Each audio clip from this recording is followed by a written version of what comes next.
Hi guys, my name is John Graham. I'm writer-director on Arby and the Chief, and you're watching the director's commentary for Season 5, Episode 12, called Cheaters. This is the second last episode of the season, and a pretty long one. The script for this was about 31 pages long, I think I mentioned before, which translated to about 26 minutes of screen time. And usually the rule of thumb with screenwriting is that a page equals a minute of screen time, but with the likes of this, it's a little shorter than that because dialogue can be a lot quicker. But yeah, there you go. I bet you're glad that you know that now. You can rest easy now that I've told you that. So there you go. I should apologize for the last commentary, my commentary for House of Cards, the season premiere. Near the end I sort of went off on this tangent of me going to the theater to go see Insidious and how fucking lame it was, but not the movie, the experience, but the movie was actually okay. Fuck, I'm doing it again. I'm going on a tangent. Okay, stay focused. I will try and stay focused this time on the actual production process of the show. And I think one of the things I should mention is that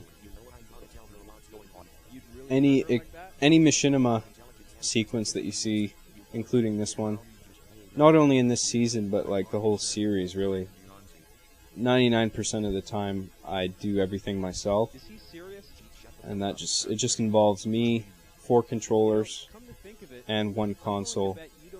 And there's a lot of sequences where there's more than 4 players present, not actually during filming, but just in the story. Like this scene, for example, there's Arbiter, Chief, Trent, Cameron, and Cody. Those 2 are standing sort of in the background. And there's a reason for that. It's because I don't have to show them all in the same shot, because they're not actually present in the same Halo Reach theater films. There's one Halo Reach theater film just for Arbiter, Chief, and Trent on the cliffside here. And then the footage of Cameron and Cody is taken from a completely different Halo Reach theater film. And then the footage from both is sort of mix and matched to make it look like they're all present at the same location.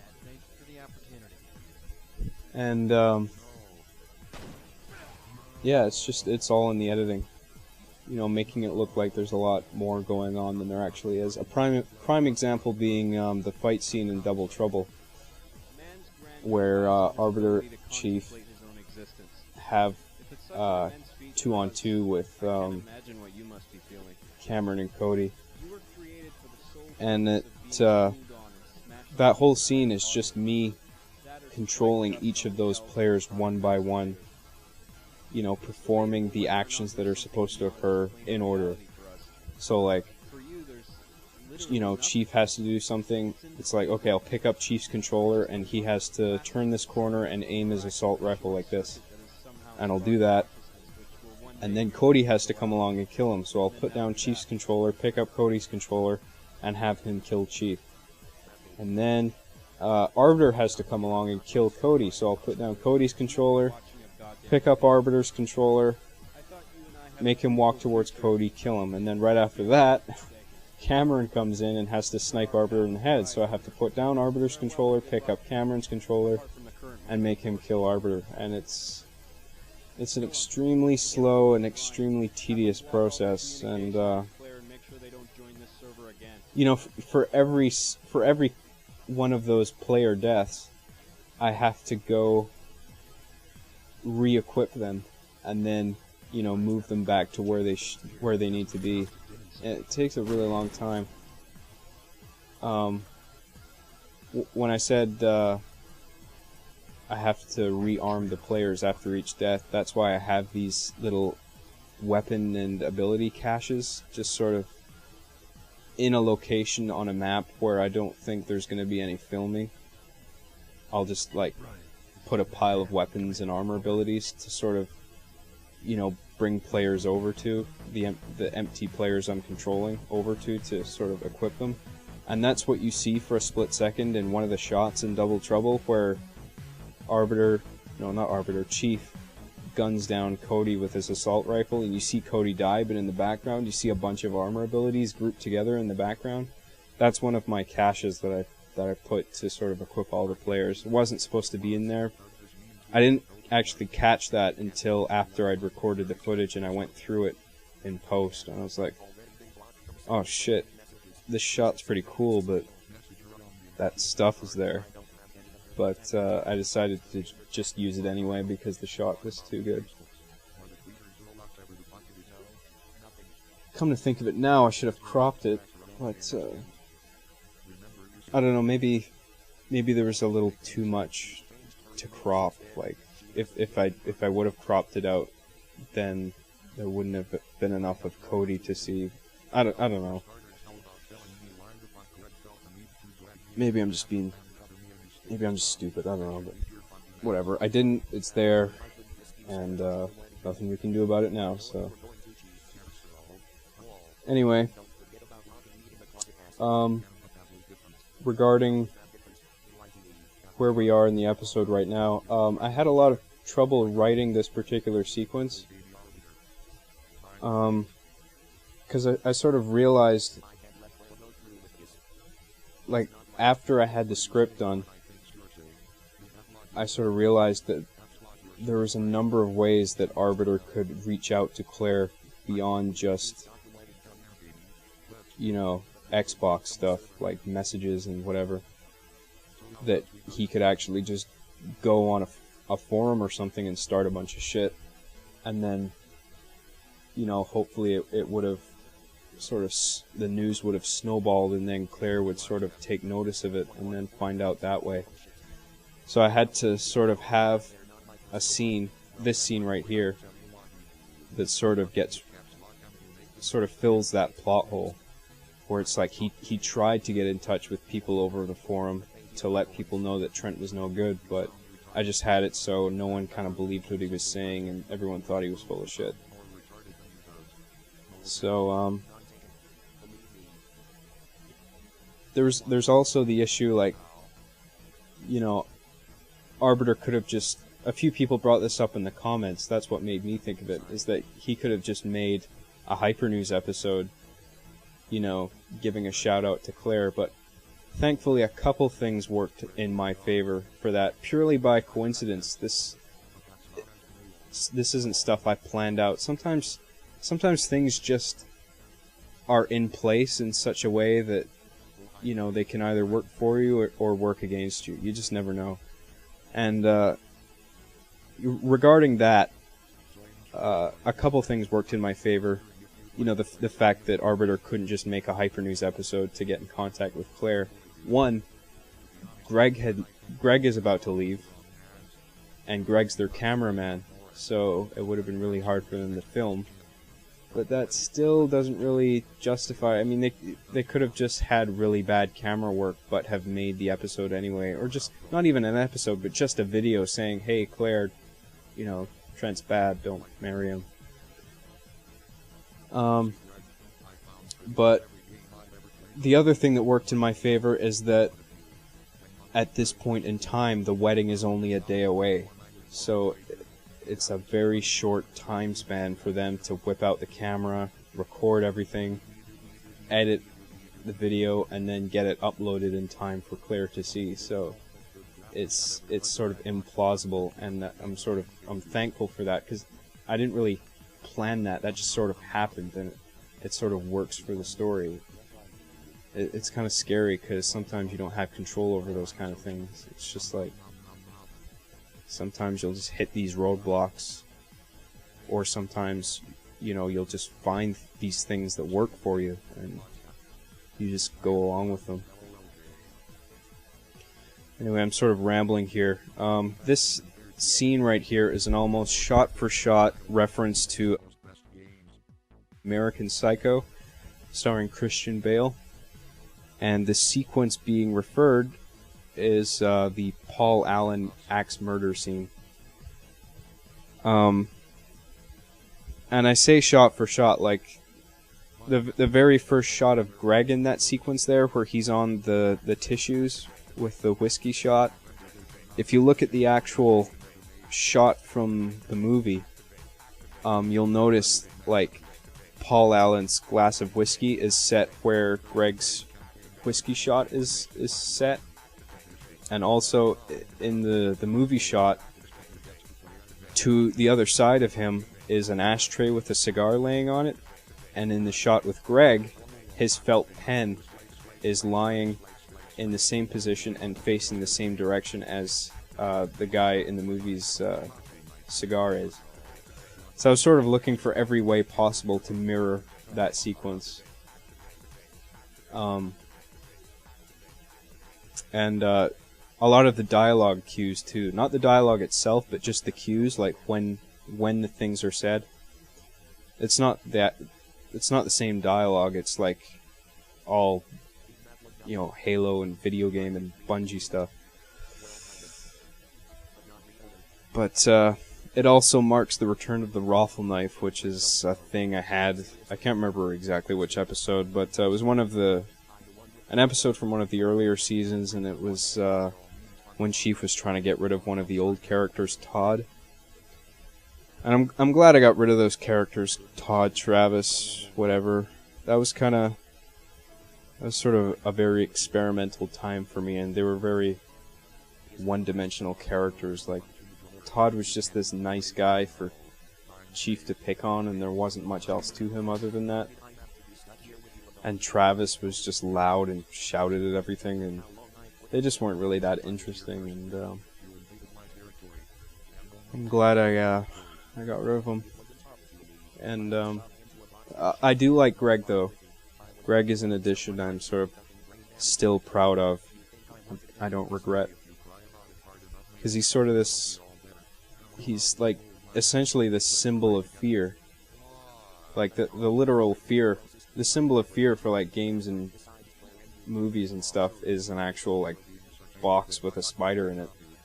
So you have this symbol of fear, but he is such a good-natured character, and he has no voice. He speaks strictly via sticky notes, which I try to be careful with, because like there's a line where it's like, that's cool for a while, but then you start doing it.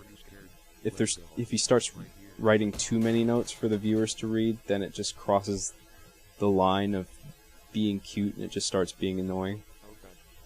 And I think a couple times I might have had him write, one too many notes, but I think I've kept an okay balance.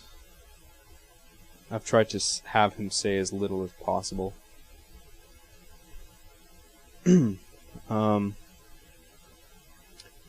be the first to admit I'm not very good at lighting, like lighting shots for it to look good. Excuse me. It sounds bad to say I'm just too lazy to put the work into lighting shots, but lighting is a lot of work, and I have to work. There's so much work to do. I handle every other aspect of production, like writing alone is monumental. And then having to puppeteer everything, shoot everything, edit everything, do a lot of the voiceovers. Lighting is not high on my list of priorities. So to sort of get around that, I try and film everything during the day, because my apartment has very large windows, and during the day there's a lot of natural sunlight, and it works really well for shooting the live action figure scenes. But for that American Psycho sequence, I needed to differentiate the shots. Like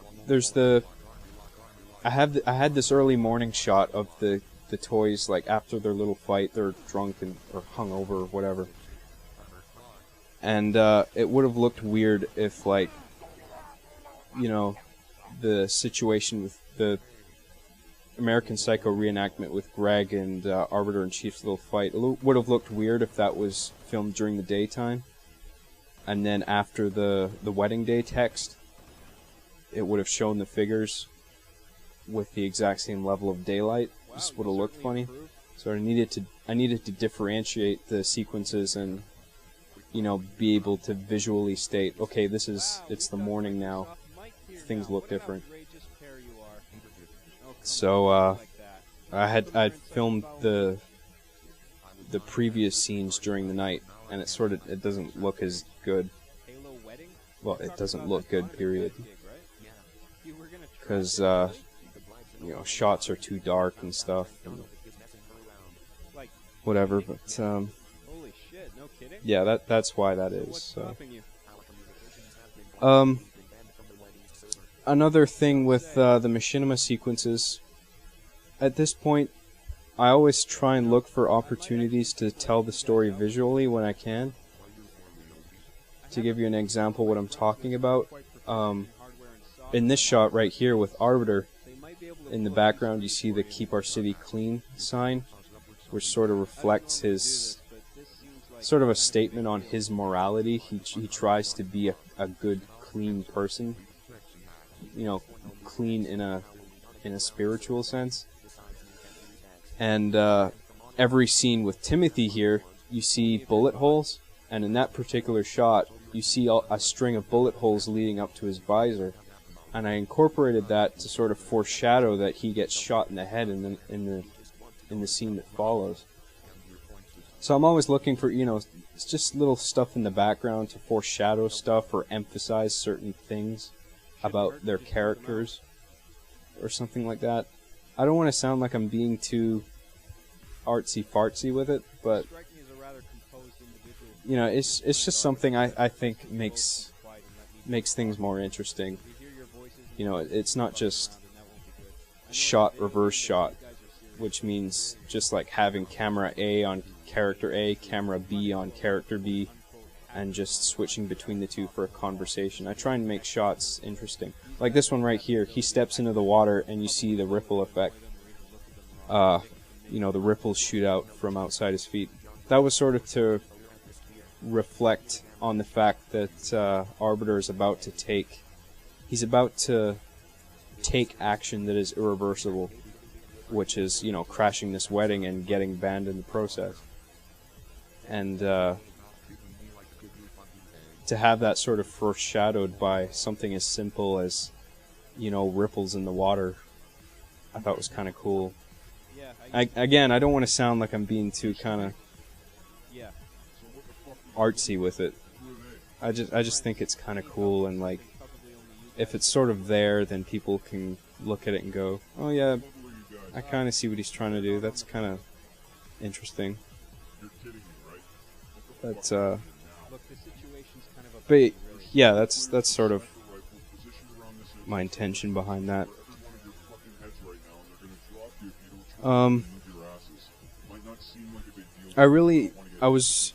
Throughout the entire season, I really looked forward to filming this scene in particular with the hacker base, because at this point in the story, I've given weight to the simple act of killing another player. It's not just, you know,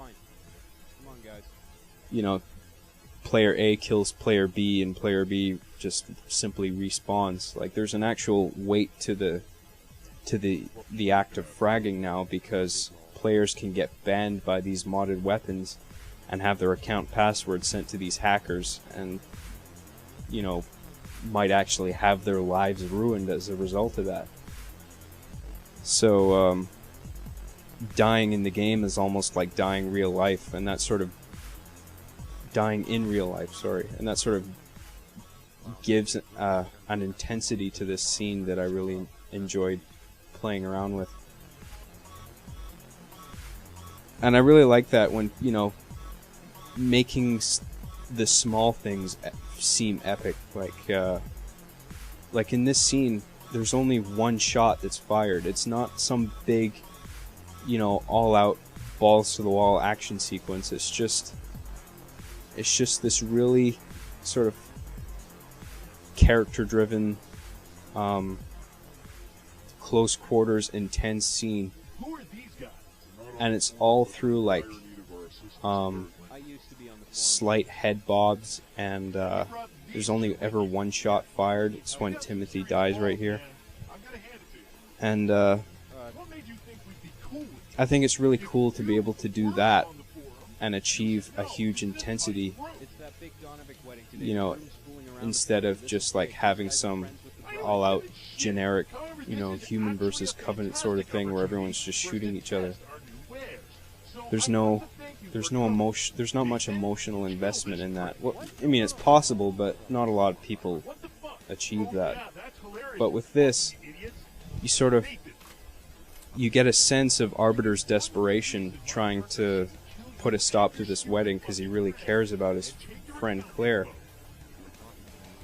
And it's because of that emotional investment that this feels so intense. Like, you know, these characters, these players could get shot and their account, or John's account, could be hacked and his life could be ruined, you know, from that point on. And it was heavily emphasized by, like, you know, dramatic angles, like the hacker holding the his gun to Arbiter's head right here, ready to shoot him at a moment's notice. Yeah, it was a really cool scene. I think a lot of people liked it, which was cool. There's a lot of shaky cam. Sometimes I go a little overboard with it, and sometimes you'll see it in parts that seem unnecessary. But a lot of the times, I'll use shaky cam to justify panning to another subject in the same shot without it looking weird. So it's like, say I have two characters, like right here, I have the Arbiter and the hacker, and I have the camera sort of shaking on them. That's so I have an excuse to sort of pan between them without having it look unnatural, because if it was perfectly still on Arbiter and then I panned over to the hacker and had it perfectly still, I might screw up there because the hacker might not be center frame.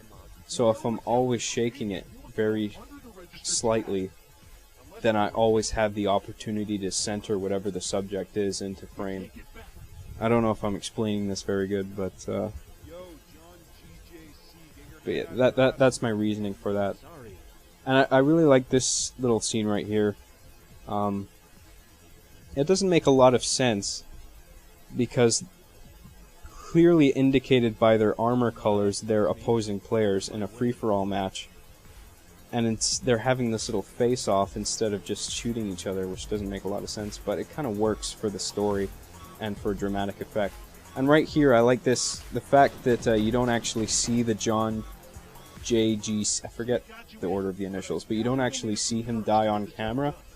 It's sort of an example of less is more.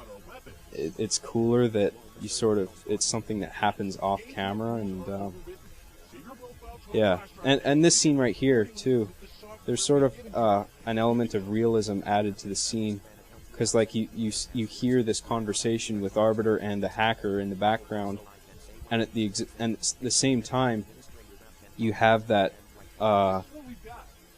non-verbal interaction between Chief and the bodyguard hacker, where, you know, Chief sort of looks at him and then the hacker looks back, and then Chief kind of looks away to avoid his gaze because he's intimidated.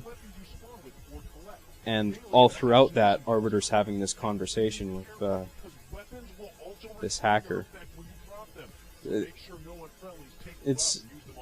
I'm always trying to inject character into the scenes, and that's what makes scenes more intense. You know, the more investment in character you have, the cooler it is to watch.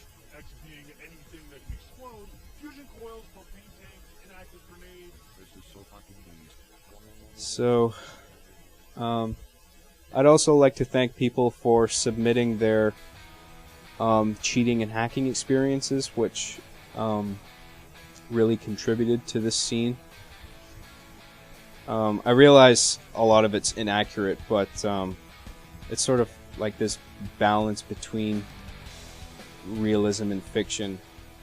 Well, it's probably more in favor of fiction, actually, but the golden rule is have whatever works for your story, because if you start getting too caught up in realism and jargon, then it sort of blows up in your face and it's not interesting anymore.